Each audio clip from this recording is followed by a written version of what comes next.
গত দুদিনের বৃষ্টিতে দেশের উপর দিয়ে বয়ে যাওয়া তাপপ্রবাহ কমে এসেছে। এর ফলে সর্বোচ্চ তাপমাত্রা কিছুটা কমে ৩৬ ডিগ্রি সেলসিয়াসের ঘরে অবস্থান করছে। আবহাওয়া অফিস জানিয়েছে, আগামী ৫ দিন দেশের বিভিন্ন অঞ্চলে বৃষ্টি অথবা বজ্রবৃষ্টির সম্ভাবনা রয়েছে। কোথাও কোথাও হতে পারে মাঝারি থেকে অতি ভারী বর্ষণ। আবহাওয়াবিদ জানান, লঘুচাপের বর্ধিতাংশ পশ্চিমবঙ্গ থেকে বাংলাদেশের দক্ষিণ পশ্চিমাঞ্চল হয়ে উত্তর পশ্চিম বঙ্গোপসাগর পর্যন্ত বিস্তৃত রয়েছে। পাশাপাশি মৌসুমী বায়ু দেশের দক্ষিণাঞ্চলে সক্রিয় এবং অন্যত্র মোটামুটি সক্রিয়। উত্তর বঙ্গোপসাগরেও মৌসুমী বায়ু মাঝারি অবস্থায় রয়েছে।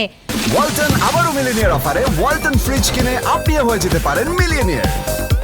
মিলিনিয়ার ছড়াছড়ি দেশ জুড়ে, এটা শুধু ওয়ালটেনই পারে।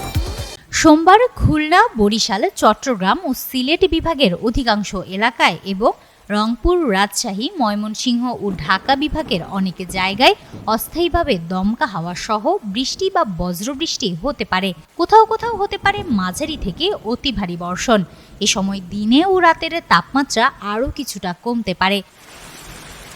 মঙ্গলবারে ময়মনসিংহ, ঢাকা, খুলনা, বরিশাল, চট্টগ্রাম ও সিলেট বিভাগের অধিকাংশ জায়গায় এবং রংপুর ও রাজশাহী বিভাগের অনেক স্থানে বজ্রসহ বৃষ্টি হতে পারে। একই সঙ্গে দেশের কোথাও কোথাও অতি ভারী বর্ষণের আশঙ্কা রয়েছে। দিনের তাপমাত্রা কিছুটা কমতে পারে।